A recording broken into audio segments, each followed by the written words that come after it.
Pandemi COVID-19 belum berakhir. Penularan virus corona terus menghantui.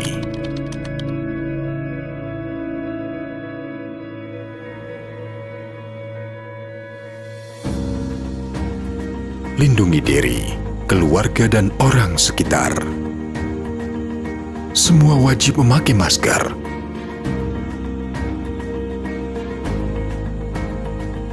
Menjaga jarak.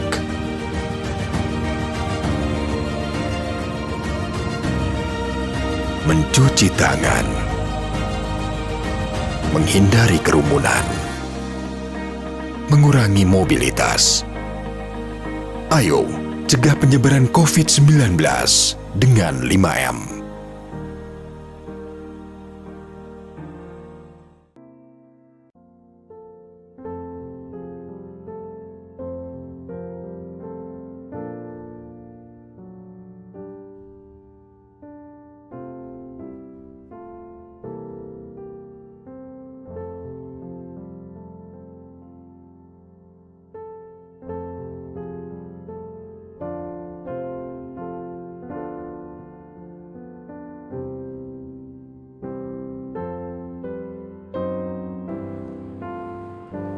Jemaat yang dikasihi Tuhan dan berbahagia, kembali kita berjumpa dalam ibadah sektor saat ini. Sekalipun hanya secara virtual, saya percaya saudara dan keluarga telah menyiapkan hati untuk beribadah kepada Tuhan, pemberi hidup dan pemberi berkat. Semogalah melalui ibadah ini kita terus bertumbuh dalam iman dan pengharapan oleh karena pertolongannya. Selamat beribadah. Kita mengambil saat teduh sejenak.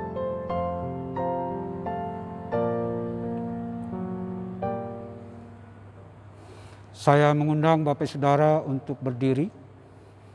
Kita bernyanyi Raiking Jemaat nomor 57, baitnya yang kedua.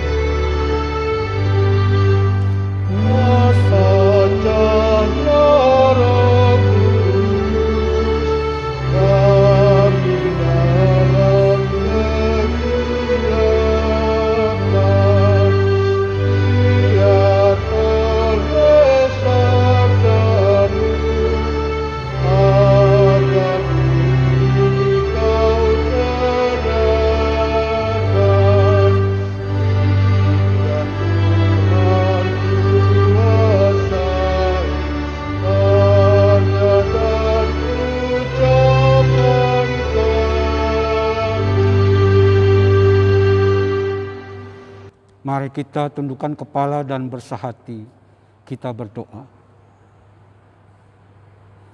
Ya Tuhan, kami bersyukur kepadamu atas kebaikan yang Kau karuniakan dalam hidup rumah tangga dan keluarga kami. Pimpinlah ibadah ini dari awal hingga selesainya. Amin. Kita bernyanyi dari Kinu Jemaat nomor 57, baitnya yang ketiga.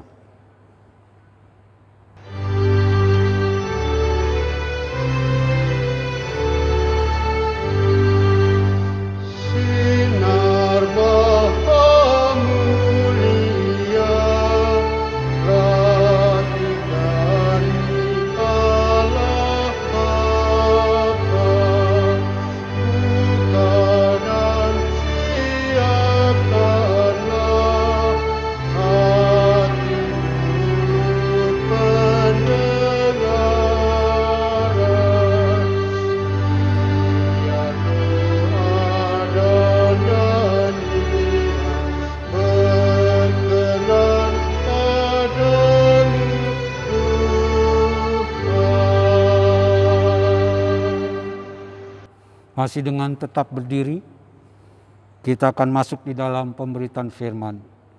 Mari kita berdoa untuk memohon bimbingan Roh Kudus. Ya Allah, kami memohon hikmat-Mu. Berilah kami pengertian untuk maksud-Mu atas firman yang kami baca. Amin.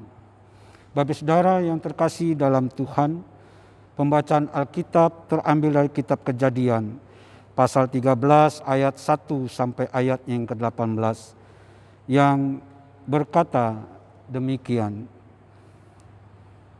Abraham dan Lot berpisah. Maka pergilah Abraham dari Mesir ke tanah Negeb dengan istrinya dan segala kepunyaannya. Dan Lot pun bersama-sama dengan dia.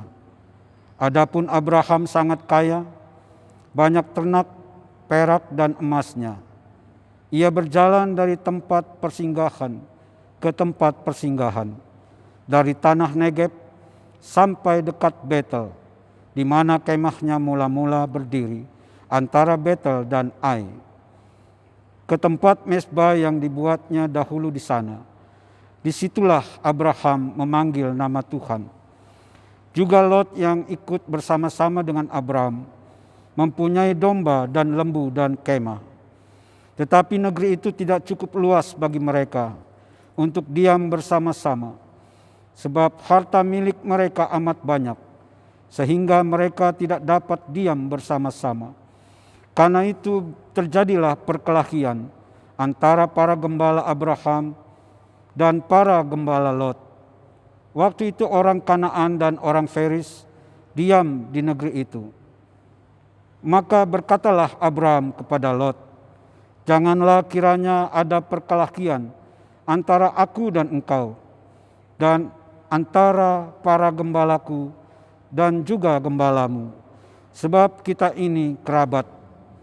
Bukankah seluruh negeri ini terbuka untuk engkau? Baiklah, pisahkan dirimu daripadaku.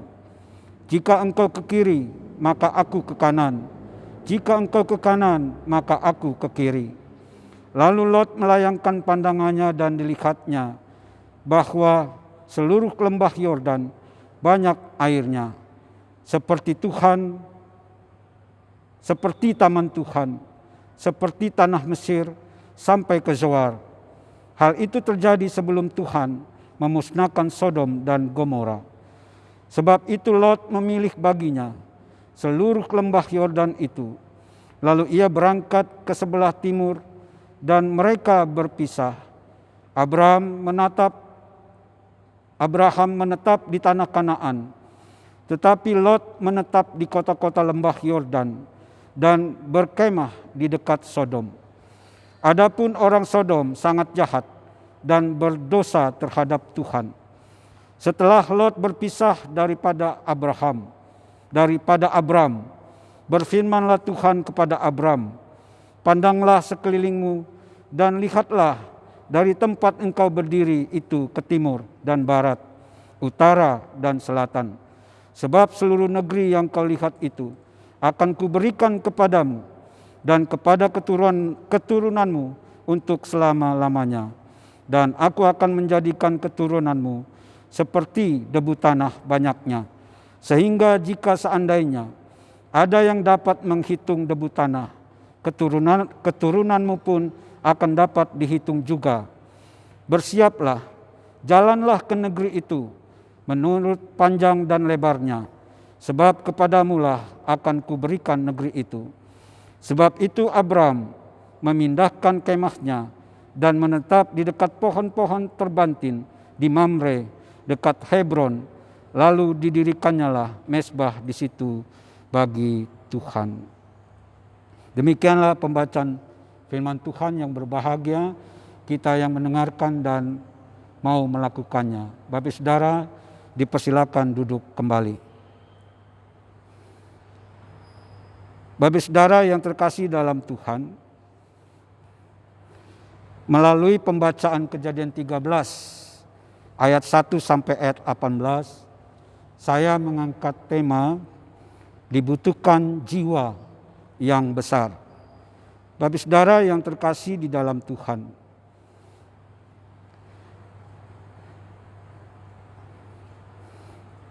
kalau temanya di sana dikatakan dibutuhkan jiwa yang besar, maka pertanyaannya, ada apa? atau mengapa dibutuhkan jiwa yang besar. Bapak Saudara yang terkasih dalam Tuhan, ada persoalan dan tantangan dalam jangkauan bukan hanya untuk hari ini, tapi juga untuk generasi yang akan datang. Jadi kalau pertanyaannya ada apa? Ada persoalan, ada tantangan baik hari ini maupun untuk generasi yang akan datang.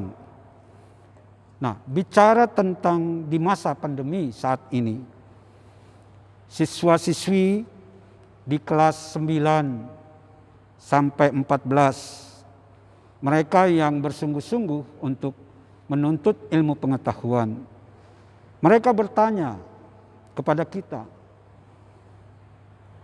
akan teruskah kami menempuh pendidikan seperti ini? Walaupun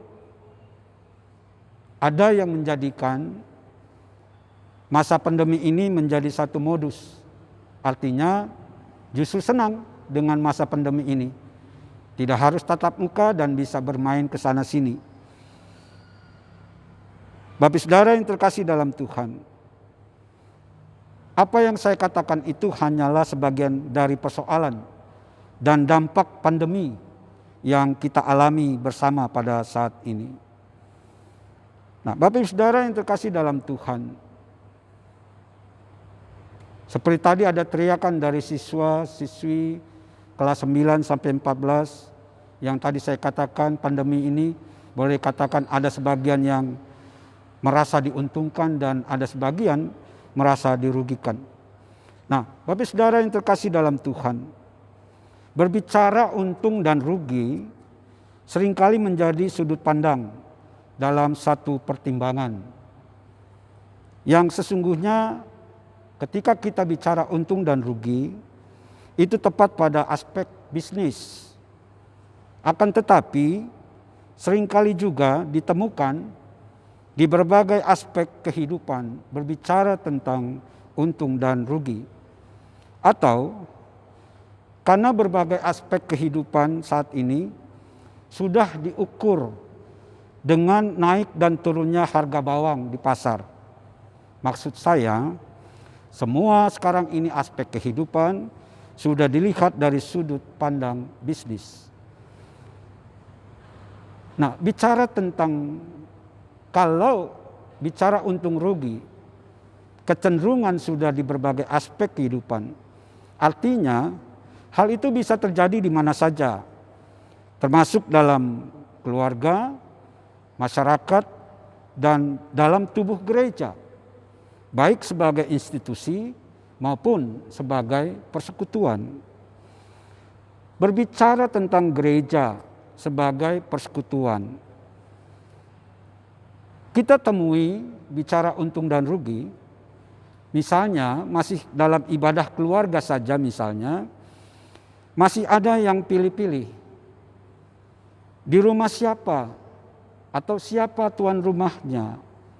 Lalu kemudian sudah bertanya siapa tuan rumahnya, pertimbangan berikutnya masuk ke dalam pertimbangan menu. Makanannya apa? Wah, kalau makan di keluarga itu makanannya pasti enak-enak, makanan berat. Tapi kalau di keluarga itu ya cuman mie bihun saja dengan air apa aqua. Itu jadi pertimbangan, Bapak Saudara. Bahkan ada yang beranggapan bahwa ibadah keluarga itu tidak penting. Nah, pernyataan-pernyataan seperti itu sesungguhnya hanya memperjelas bahwa ibadah keluarga itu tidak menguntungkan. Justru banyak kerugian kalau ikut ibadah keluarga. Itu kalau kita lihat gereja di dalam konteks persekutuan. Sekarang kita lihat gereja dalam konteks institusinya. Nah, bicara tentang gereja dalam konteks institusi, kadangkala gereja itu hanya tempat untuk meminta pelayanan. Dari mulai administrasi sampai pelayanan khusus. Tetapi ketika gereja membutuhkan dana operasional, mulailah kita mengeluarkan kalkulator kita. Kalkulator kita keluarkan bukan untuk menghitung, Berapa banyak berkat yang dari Tuhan, tapi kalkulator kita gunakan untuk menghitung. Kalau kita memberikan dana untuk gereja sekian, maka kita akan kekurangan dana. Itu bicara untung dan rugi. Bapak Saudara, apa yang terjadi dengan Lot di dalam perpisahannya dengan Abram atau Abraham? Agaknya Lot ada pada narasi untung dan rugi yang sudah saya katakan tadi. Bermuara dari pertikaian antara para gembala, maka Abraham menyikapi pertikaian itu, bahwa pertikaian itu adalah benih yang merusak kekerabatan atau kekeluargaan. Maka dengan kebesaran jiwanya, dia mengedepankan Lot untuk memilih. Padahal Abraham itu pamannya, sementara Lot adalah keponakan. Tapi Abraham mempersilahkan Lot terlebih dahulu untuk memilih. Jadi Bapak Saudara, ini bukan persoalan kalah dan menang. Dan di sisi lain, di pihak Lot, agaknya ada nada gembira dalam diri Lot. Merespon dengan segera apa yang menjadi tawaran dari Abram. Lalu ia memandang lembah Yordan yang di sana dikatakan berair. Itu artinya lembah Yordan itu sangat subur, sangat-sangat subur. Dan Lot memilih seluruh lembah Yordan itu untuk menjadi miliknya tanpa mengingat Abraham lagi. Dia memilih lembah Yordan itu seluruhnya sebagai pilihannya. Dan catatannya itu ada di sebelah timur. Nah, sesuai janji Abraham kepada Lot, kalau kamu memilih ke kiri, maka aku ke kanan. Dan Lot memilih ke timur, itu berarti Abraham memilih wilayah yang ada di barat. Bapak Saudara yang terkasih dalam Tuhan, mengapa Abraham memiliki jiwa yang begitu besar? Sekali lagi Bapak Saudara, karena Abraham percaya akan janji Allah. Allah menjumpai Abraham, dan dalam perjumpaan Allah dengan Abraham, Allah mengulangi janjinya kepada Abraham. Bapak Saudara yang terkasih dalam Tuhan, maka jelas bagi kita, Abraham adalah orang yang percaya akan janji Allah. Dia bukan spekulan. Dia bukan orang yang melihat dari sisi untung dan rugi. Dan itu menjadi prinsip yang dipegang oleh Abraham. Oleh sebabnya ketika dia meminta kepada Lot untuk menentukan wilayahnya, maka Abraham pun menyikapinya sesuai dengan janjinya. Kalau engkau memilih ke kiri, aku memilih kanan. Karena engkau memilih timur, maka aku memilih barat. Jadi Abraham sendiri pun di dalam pertimbangannya, di dalam keputusannya itu berdasarkan janji. Demikian juga dalam relasinya dengan Allah, dia percaya dengan janji Allah. Dan dia melakukan apa yang diperintahkan Allah. Jadi sekali lagi Bapak Saudara, keputusan Abraham bukan bicara untung rugi, bukan bicara menang atau kalah, tapi dia bicara tentang kebesaran jiwanya. Bapak Saudara yang terkasih dalam Tuhan, berbicara tentang jiwa yang besar seharusnya menjadi jiwa Kristiani. Berpikir untung dan rugi bukanlah cara berpikir Tuhan Yesus. Tuhan Yesus juga tidak berpikir untuk menang atau kalah. Toh pada akhirnya Tuhan Yesus juga disalib. Bapak Saudara yang harus kita tahu, bahwa Yesus Kristus itu adalah sebuah perjanjian. Pertanyaannya, are you believe or not? Terhadap janji Kristus kepada seluruh umat manusia. Yang juga harus kita ketahui, bahwa Yesus yang dimilikinya adalah kebesaran jiwa. Itu yang ada dalam diri Yesus Kristus. Dan itu jugalah yang menjadi kehidupan Abraham. Yang kedua, Bapak Saudara, bahwa dalam kehidupan realitas kita di tengah-tengah masyarakat, bangsa dan negara, seringkali kita merasa orang-orang yang diasingkan. Atau seringkali kita merasakan bahwa kita itu warga negara yang dinomor sekiankan. Dalam kepentingan-kepentingan tertentu, Kristiani itu ada urutan belakang dalam antrian yang panjang. Itu realitas yang ada, yang kita bisa lihat. Lalu kehidupan Kristiani juga seakan-akan kegembiraannya dibatasi. Misalnya mau beribadah sangat sulit. Ibadah itu adalah kegembiraan dan itu dibatasi. Nah, semua itu Bapak Saudara kalau kita pikir-pikir itu adalah kerugian bagi kita. Itu sebabnya banyak orang gak tahan dengan iman percayanya kepada Yesus. Akhirnya supaya dia bisa bebas, tidak ada yang menghalang-halangi, dia tinggalkan Yesus sebagai penyelamatnya. Nah, Bapak Saudara, itulah jiwa Lot. Itu jiwa Lot.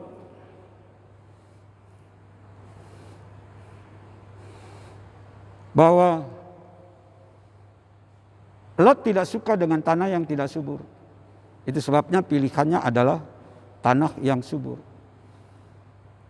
Kalau saya katakan bahwa itu adalah jiwa Lot, tetapi bukan jiwa Kristiani.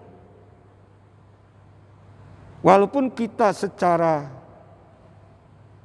realitasnya seperti yang sudah saya katakan tadi, ketika kita bertanya kepada Tuhan, sama mungkin dengan Abraham ketika dia bertanya kepada Tuhan, mungkin Tuhan menjawab kita. Tuhan akan mengatakan, bersyukurlah. Tuhan tidak akan katakan, angkat pedang, angkat senjatamu. Tidak. Tapi Tuhan akan membisikkan kepada kita. Di tengah-tengah situasi itu, bersyukurlah. Nah, Bapak Saudara yang terkasih dalam Tuhan. Sekali lagi, jiwa Kristiani bukanlah jiwa Lot yang lebih bicara tentang untung dan rugi atau kalah dan menang. Tapi jiwa yang ada dalam Kristiani, dalam jiwa yang besar, Kristiani lebih mementingkan hal-hal yang bersifat kekeluargaan. Bahkan di tengah-tengah negara kesatuan Republik Indonesia, jiwa Kristiani lebih memikirkan nilai-nilai persaudaraan ketimbang nilai-nilai yang mencari permusuhan. Jadi inilah yang ingin dikatakan oleh firman Tuhan kepada kita. Jadi Bapak Saudara yang terkasih dalam Tuhan, milikilah jiwa yang besar dalam hidup. Tuhan memberkati kita. Amin.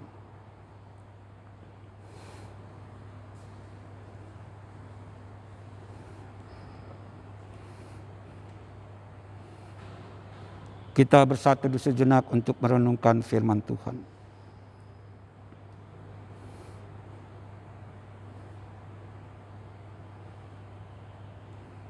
Kita bernyanyi dari Kidung Jemaat 416, baitnya yang pertama.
Bapak saudara yang terkasih dalam Tuhan, mari kita naikkan syafaat kita. Mari kita berdoa. Ya Tuhan, ya Bapa, terima kasih atas firman-Mu yang menyapa kehidupan kami di hari ini. Biarlah kiranya kami mampu memperlakukan firman-Mu di tengah-tengah kehidupan kami. Ketika kami bicara untung dan rugi, kami berpikir bahwa kami adalah masyarakat Kristiani yang direnggut kebebasannya, yang kehilangan kegembiraan, yang merasakan begitu banyak dirugikan. Tapi firman-Mu menyapa kami, itu bukan jiwa kami sebagai Kristiani berpikir secara untung dan rugi. Untuk itu, mampukan kami Tuhan, melalui sapaan-Mu, kami selalu bersyukur atas setiap peristiwa di dalam kehidupan kami, baik itu menyenangkan ataupun menyusahkan hati. Mampukan kami memiliki jiwa besar di dalam menghadapi setiap pergumulan, tantangan, dan persoalan hidup. Karena dengan jiwa yang besar itulah Tuhan akan menuntun langkah kami ke jalan yang Tuhan tunjukkan, yang benar dan membawa berkat-berkat yang dari Tuhan. Biarlah firman Tuhan di malam ini menjadi bagian dalam kehidupan kami hari lepas hari, baik sebagai pribadi, sebagai keluarga, bahkan sebagai persekutuan di dalam gereja, bahkan kami sebagai warga masyarakat. Biarlah kiranya Tuhan Bapa, firman-Mu selalu menggema dan mengarahkan setiap langkah-langkah di dalam perjalanan hidup kami. Di dalam kesempatan ini kami masing-masing keluarga juga ingin menyerahkan setiap pergumulan, tantangan dan persoalan yang kami hadapi. Dan biarlah ya Tuhan ya Bapa, melalui sapaan firman-Mu ini kami menjadi mengerti, agar kami diberikan kemampuan untuk menghadapi, bahkan memenangkan semuanya itu dengan hati yang bersyukur, bukan hati yang bersungut, bukan hati yang kecewa, bukan hati yang marah, tetapi hati yang bersyukur kepada Tuhan. Ya Tuhan ya Bapa, kami juga mau berdoa untuk setiap lingkungan di mana kami ada. Biarlah kiranya Tuhan juga mampu memberikan hikmat kepada mereka, supaya kami dapat bersama-sama dalam suatu lingkungan.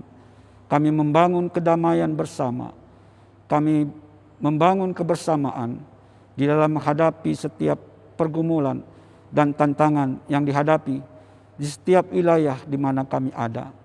Kami juga berdoa ya Tuhan ya Bapa, untuk pemerintah daerah khususnya, dengan usaha-usaha dan upaya-upaya untuk mensejahterakan masyarakat di Semarang ini khususnya. Biarlah Tuhan berkati pemerintah Semarang, dari Bapak Gubernur sampai Wali Kota dan Ibu Wali Kota dan jajarannya. Ya Tuhan ya Bapak, akhirnya dalam upaya-upaya memutus mata rantai pandemi di Jawa Tengah dan Semarang khususnya, biarlah terus ada dalam topangan Tuhan. Dan biarlah masyarakat Jawa Tengah dan Semarang khususnya dimampukan Tuhan untuk terus mematuhi protokol kesehatan yang sudah ditentukan. Ya Tuhan ya Bapa, akhirnya kami juga menyerahkan saudara-saudara kami yang sedang dan masih di dalam perawatan dari COVID-19. Biarlah kiranya Tuhan menolong mereka. Jika ada obat-obat yang dikonsumsi, biarlah itu menjadi saluran pemulihan yang dari Tuhan. Demikian juga bagi saudara-saudara kami yang sedang mengalami pemulihan, perawatan, terapi, kami serahkan mereka juga ke dalam tangan Tuhan, supaya upaya-upaya pemulihan medis semuanya itu menghasilkan yang terbaik untuk saudara-saudara kami. Bahkan di dalam pergumulan kehidupan memenuhi kebutuhan sehari-hari kami juga membutuhkan pertolongan Tuhan di tengah-tengah pandemi pada saat ini, yang juga mengikis persoalan ekonomi, baik bangsa negara, bahkan juga dalam bertingkat-tingkat dalam kehidupan rumah tangga dan berkeluarga. Demikian juga kami berdoa secara khusus bagi Jemaat Immanuel Semarang. Di tengah-tengah kondisinya pada saat ini, kiranya Tuhan menguatkan, meneguhkan Jemaat Immanuel Semarang untuk terus berkarya di dalam menjalankan pelayanan kesaksian dan panggilan dan pengutusannya. Ya Tuhan ya Bapa, akhirnya kami serahkan malam kami dalam istirahat kami di dalam pimpinan Tuhan.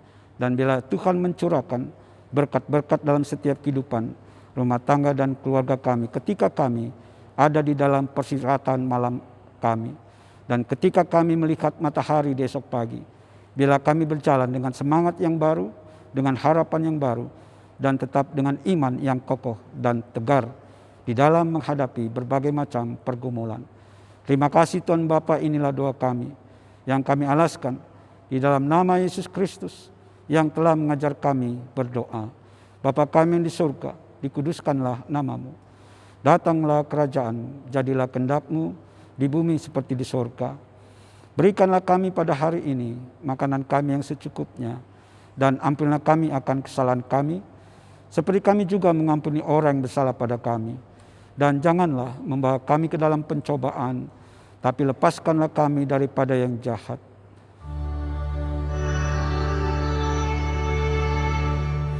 Karena Engkau-Lah yang mempunyai kerajaan dan kuasa dan kemuliaan sampai selama-lamanya.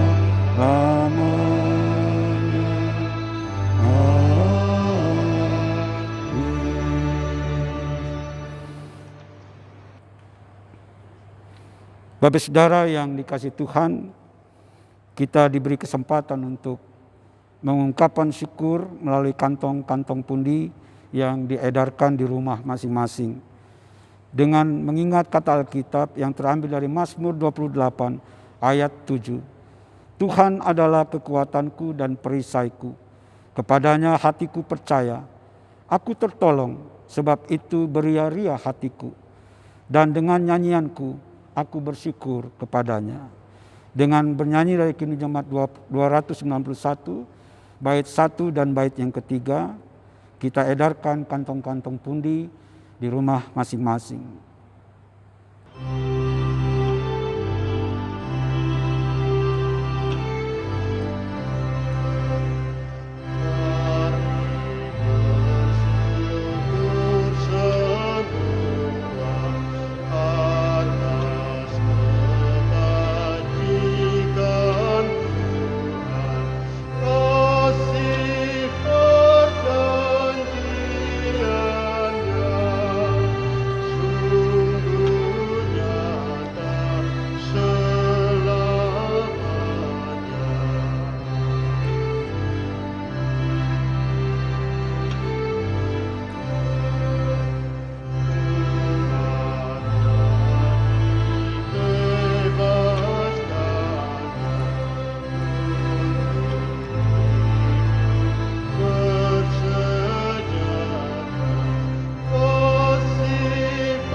Bapak saudara diundang untuk berdiri.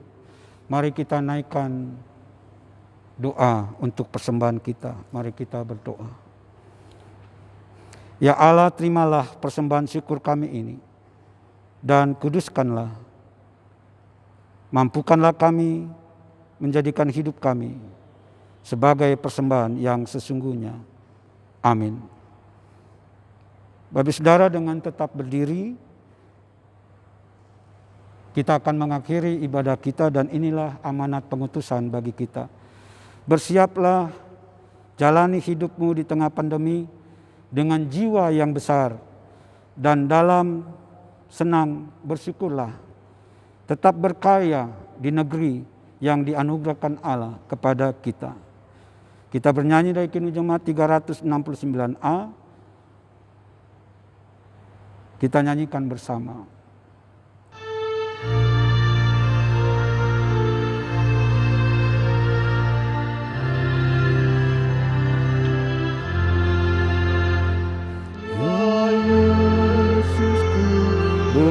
Berjanji setia padamu,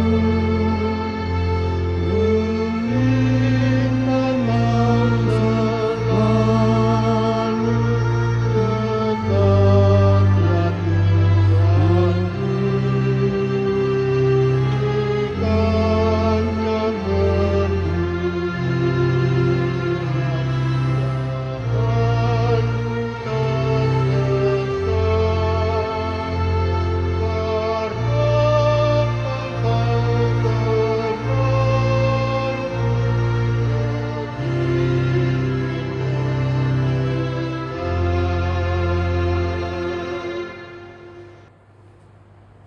Mari kita berdoa. Ya Allah, kami telah menyelesaikan ibadah ini. Berilah kasih karunia dan damai sejahtera-Mu menguasai hati dan pikiran kami, sehingga kami terus berpegang pada janji-Mu. Amin.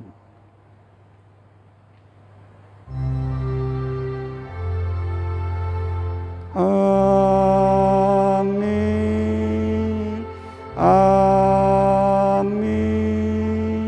Amin.